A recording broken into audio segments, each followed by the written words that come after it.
पे मैंने दोनों क्लासेस को ये डायग्राम बता दिया था।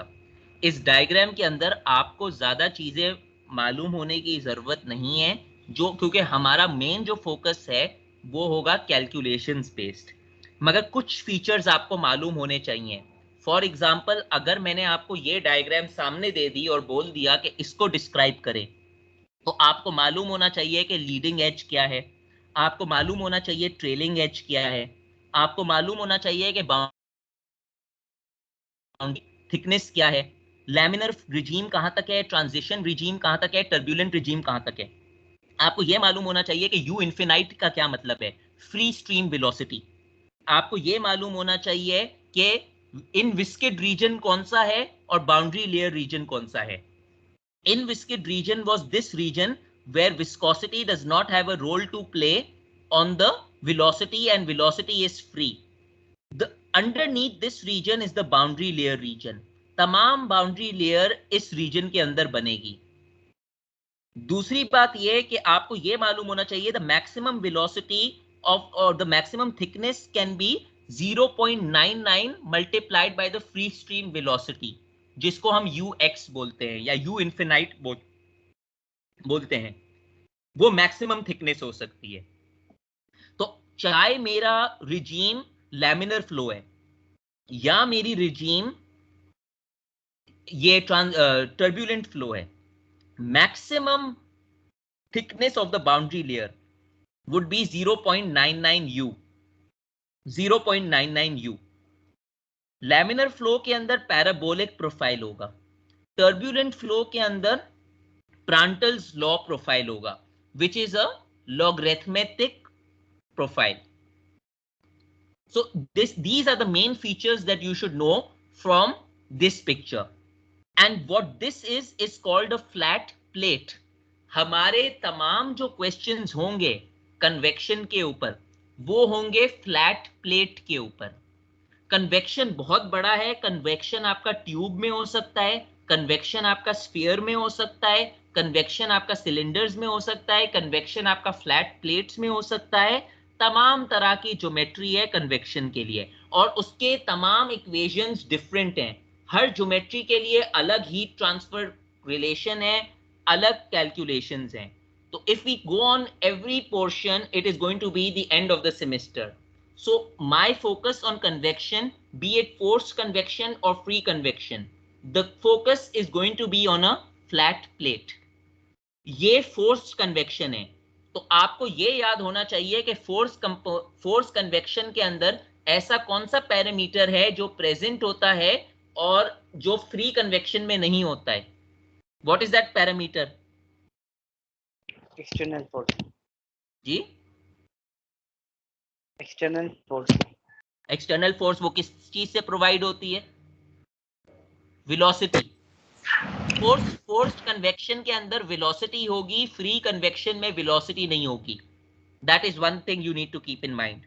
Second difference, Nusselt number in a forced convection will depend upon what? ये आपने डिराइव भी किए थे, so you should know these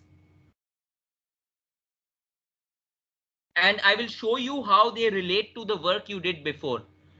Chane, I will tell you. Nusselt number in forced convection will depend upon the Prandtl number and the Reynolds number. And Nusselt number in free convection will depend upon the Prandtl number and the Grashof number. वहां पर ग्रशॉफ number roll play करेगा, यहां पर Reynolds number roll play करता है, क्योंकि velocity component जो आता है वो आपका रेनॉल्ड नंबर में आता है। तो ये चीज आपको मालूम होनी चाहिए। अब इसी डायग्राम की जब हम बात करें, तो इस डायग्राम में एक चीज आपको ये मालूम और होनी चाहिए कि thickness of the boundary layer किस चीज पे डिपेंड करती है। For example, if I give you a question that what are the parameters which affect the thickness of the boundary layer and how do they affect? तो जो parameters जो effect करते हैं वो विस्कोसिटी इफेक्ट करेगा, velocity effect करेगा, distance from the trailing edge leading edge करेगा, temperature करेगा, रफनेस करेगा। ये जो 5 पैरामीटर्स थी, इसका मैंने आपको एक इमेज भी भेजा था और उस इमेज के अंदर रीजंस भी लिखे हुए थे कि ये क्यों हो रहा है। तो ये रीजंस भी आपको मालूम होने चाहिए, 1 लाइन रीजन या 2 line reasons. That is all you should need to know about the boundary layer definitions. One important thing, when we were doing fluid mechanics and turbulent and laminar flow, there were 2 critical numbers for the Reynolds number. वो क्या थे number?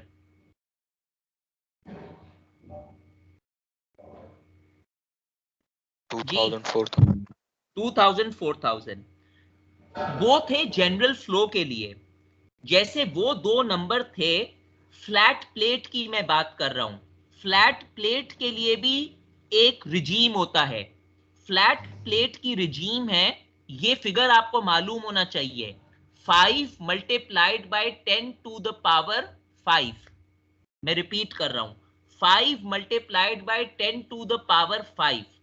अगर आपका answer 5 into 10 to the power 5 से कम आया तो आप कौन से रीजन में हो? लैमिनर रीजन में हो। अगर आपका answer Reynold number 5 into 10 to the power 5 से ज्यादा आया तो आप कौन से रीजन में हो? आप टर्ब्यूलेंट रीजन में हो। So for a flat plate, the critical Reynolds number for a flat plate is 5 into 10 to the power 5। वो 2000 और वो 4000 भूल जाएं इस टॉपिक के लिए। वो 2000 और 4000 जनरल फ्लो था। ये 5 into 10 to the power 5 सिर्फ इस फ्लैट प्लेट के लिए है। So for a flat plate, I repeat, the critical number is 5 into 10 to the power 5. Bigger than this number, turbulent flow. Less than this number, laminar flow. कभी भी आपको question मिलता है, सबसे पहला टेस्ट आप ये करें कि आपका जो फ्लो है वो लैमिनर है या टर्ब्यूलेंट है। क्योंकि अगर लैमिनर फ्लो होगा उसके इक्वेशन अलग होते हैं, अगर टर्ब्यूलेंट फ्लो होगा उसके इक्वेशन अलग होते हैं। So you need to determine कि मेरा फ्लो लैमिनर है, मेरा फ्लो टर्ब्यूलेंट है। बाउंड्री वॉल थिकनेस कैलकुलेट करना लैमिनर के लिए अलग होगी, टर्ब्यूलेंट के लिए अलग होगी। हीट ट्रांसफर कोएफिशिएंट या नसेल्ट नंबर कैलकुलेट करना लैमिनर के लिए अलग होगा, टर्ब्यूलेंट के लिए अलग होगा। Hence the most important thing is Reynolds number. इन्हीं स्लाइड के अंदर किसी ने मुझसे पहले पूछा था, how does Reynold number play a role in the heat transfer? This is how the Reynold number plays a role in the heat transfer. क्योंकि मोमेंटम ट्रांसफर और हीट ट्रांसफर आपस में लिंक होता है। और यहां पर मैंने आपको ये क्रिटिकल नंबर कहीं पर दिया हुआ है, Reynold number plays a role in the boundary layer regime, less than 5 into 10 to the power 5 laminar flow, parabolic flow, greater than 5 into 10 to the power 5 turbulent flow, following the log law, या इसको power law बोलते हैं, या इसको दूसरा नाम बोलते हैं प्रांतल्स 1/7 power law. But if you just write power law, it is more than enough.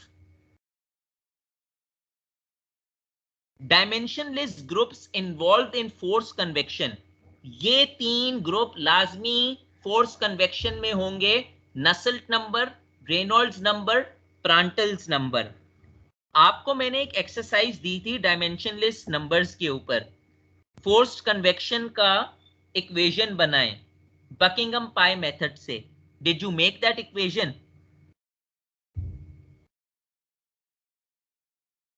जी, किसी ने जहमत की थी?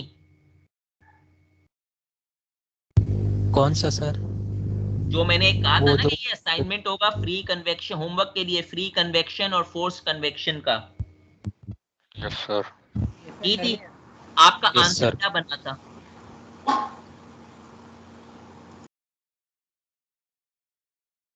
कितने ग्रुप्स बने थे? पाई ग्रुप्स सर 3 बने थे। 3 बने थे और उनका आंसर समथिंग ये आ रहा था, Nusselt number is equal to constant Stanton number is Stanton जब बनता अगर आप पैरामीटर्स चेंज करते। वैसे आमतौर पे जो आपकी इक्वेशन बनती अगर आप k को रिपीटिंग वेरिएबल में लेते, अगर आपका स्टैंटन नंबर बना है तो इसका मतलब है कि आपने रिपीटिंग वेरिएबल में k को नहीं लिया है, but it does not matter, Stanton number is also correct.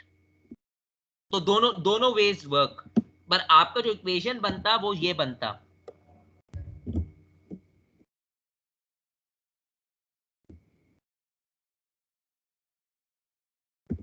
ये आपकी इक्वेशन बनती जिन्होंने ये सवाल किया था, some constant Reynold number into Prandtl number. And I will show you force convection के अंदर यही रिलेशन बनता है। These are the force convection equations. ये आपका कांस्टेंट बन गया, ये आपका कांस्टेंट बन गया, Nusselt number is equal to some constant. ये आपका रेनॉल्ड नंबर बन गया पावर हाफ, ये आपका प्रांटल नंबर बन गया पावर 1/3। ये कैसे बने, किस तरह सॉल्व करना है, इसकी बात हम अभी करेंगे, मगर मैं आपको सिर्फ ये दिखाना चाह रहा हूं कि फोर्स कन्वेक्शन के अंदर Nusselt number is a function of the Reynolds number as well as the Prandtl number. That is how forced convection is related with the three-dimensionless numbers. So the dimensionless groups involved in forced convection are Nusselt number, Reynolds number and the Prandtl number. अच्छा, अब देखें,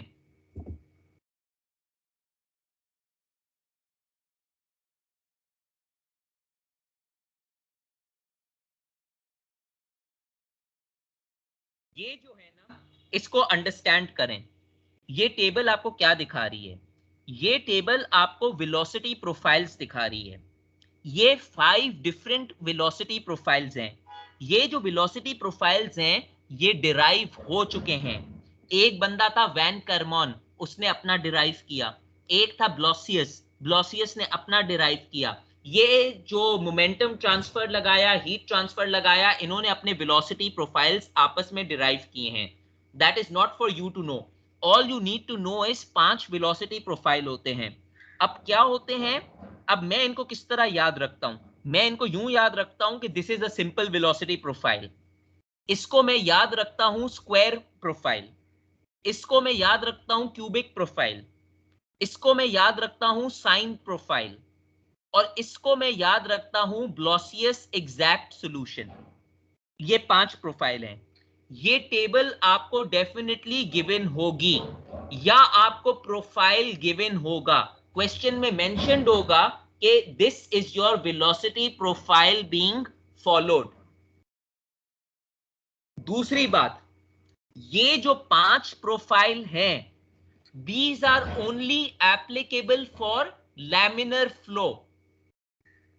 इसका मतलब ये हुआ कि अगर आपका Reynold number for a plate less than 5 into 10 to the power 5 आया, तब आप बाउंड्री लेयर थिकनेस, इसको हम बाउंड्री लेयर थिकनेस बोलते हैं जो हम डेल्टा से सिग्निफाई करते हैं, और इसको हम स्किन फैक्टर बोलते हैं।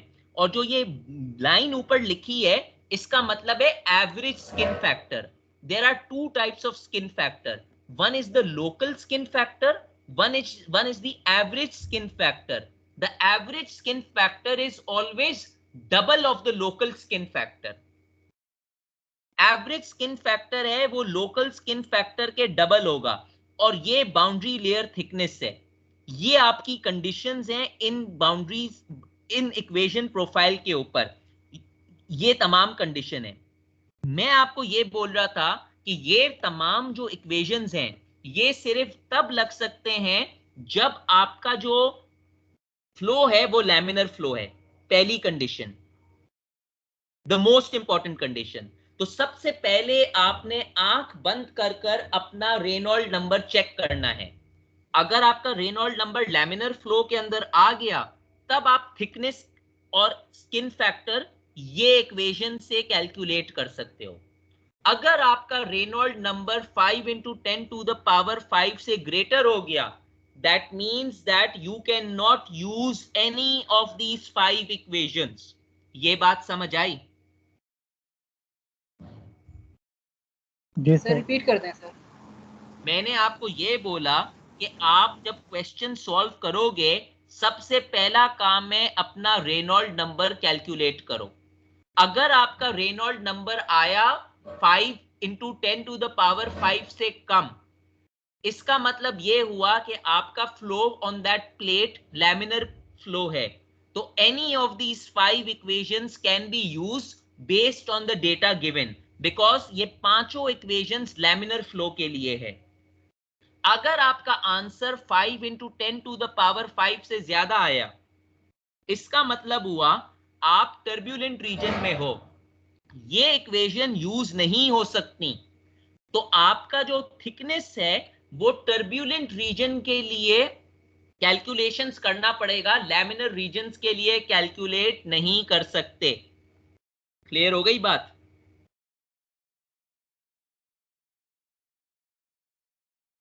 जी ठीक है सर. टर्बुलेंट के लिए कौन सी इक्वेशन यूज करेंगे? जब टर्ब्यूलेंट पे आएंगे तो हम उधर मैं आपको दिखाऊंगा. अभी मैं सिर्फ प्योरली लैमिनर की बात कर रहा हूँ. ठीक है सर. चलें. अच्छा जी, ये एक चीज आपको सर अगर एग्जैक्ट वैल्यू आ गई, हाँ, अब मैं एग्जैक्ट इसी वैल्यू आ बात पे गई आ रहा था. फिर इसी बात पे आ रहा था. आपको हर क्वेश्चन में गिवन होगा कि वेलोसिटी प्रोफाइल, ये कोई वेलोसिटी प्रोफाइल फॉलो हो रहा है.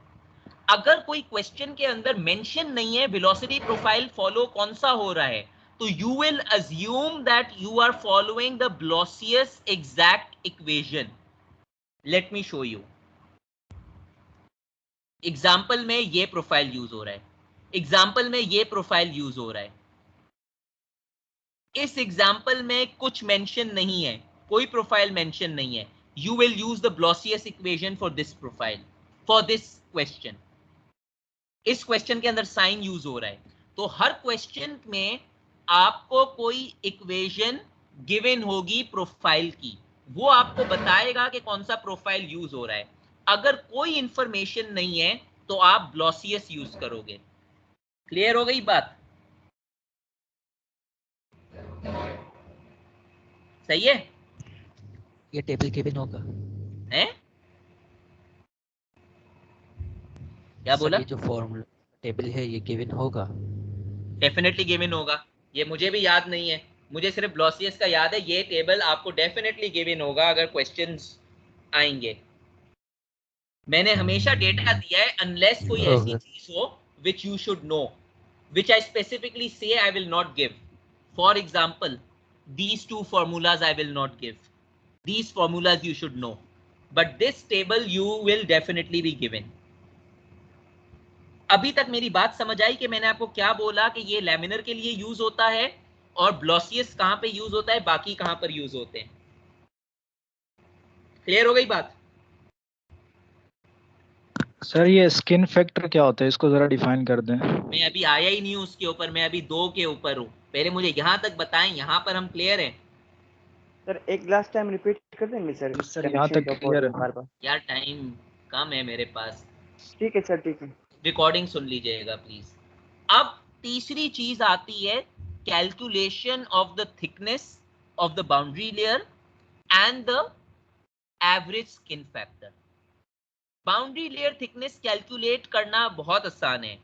अगर आपको मालूम है, फॉर एग्जांपल मेरा प्रोफाइल है क्यूबिक प्रोफाइल, तो बाउंड्री लेयर थिकनेस के लिए आप करेंगे 4.64 multiply by x upon the square root Reynold number x.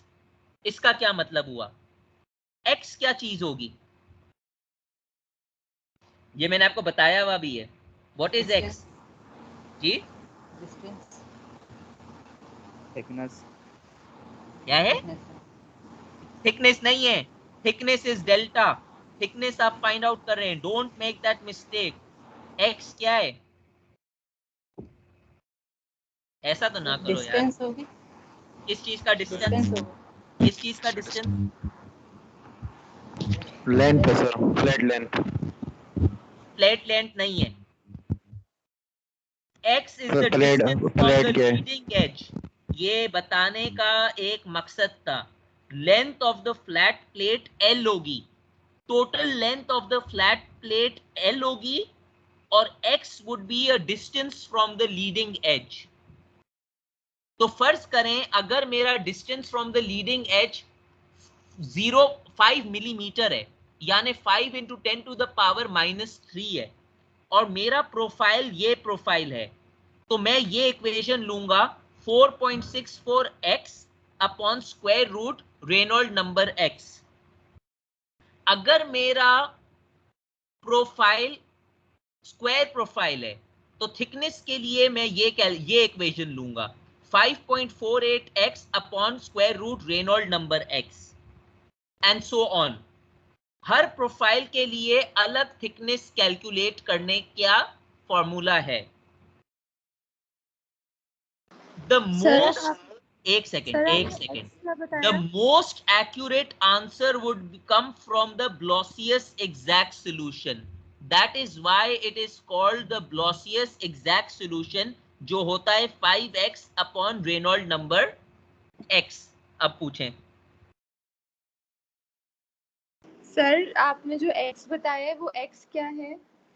x is the distance from the leading edge। ये आपको क्वेश्चन में मेंशन होता है या कैलकुलेट करना पड़ता है। ये तमाम सर ये डिफरेंट तरह। सर एक सवाल है sir.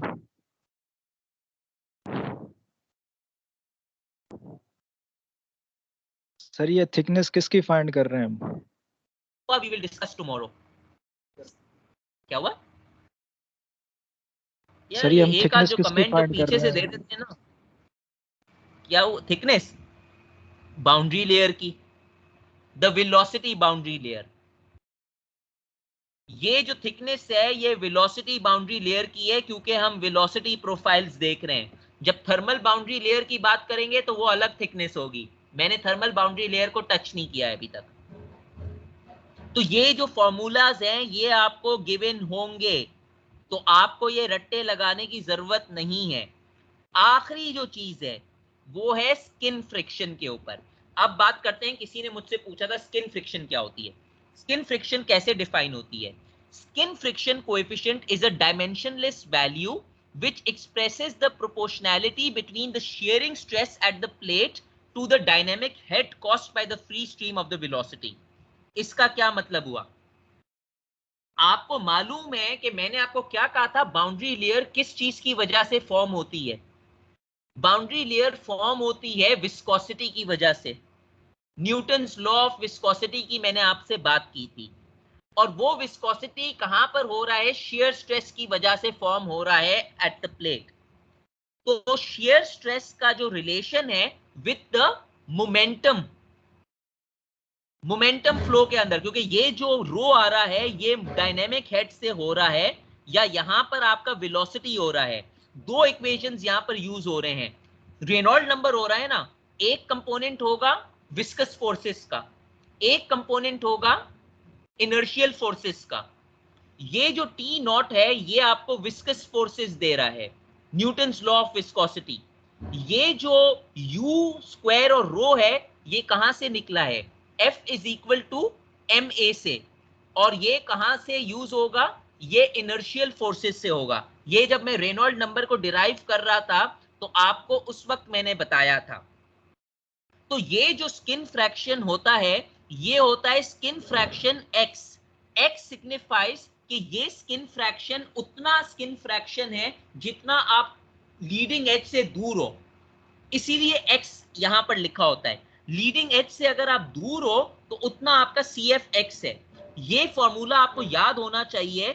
In other words this formula can be written as T naught is equal to CFX multiply by half multiply by rho multiply by velocity square.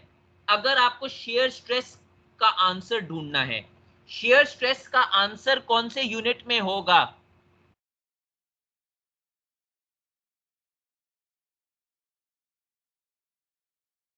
Ji newton metre, क्या? Newton upon metre, newton upon metre. it will be Newton upon meter square। Always remember stress means pressure। तो shear stress का जो unit होगा वो same unit होगा जो pressure के unit होते हैं, which is Newton per meter square or the Pascal। Give me 2 minutes।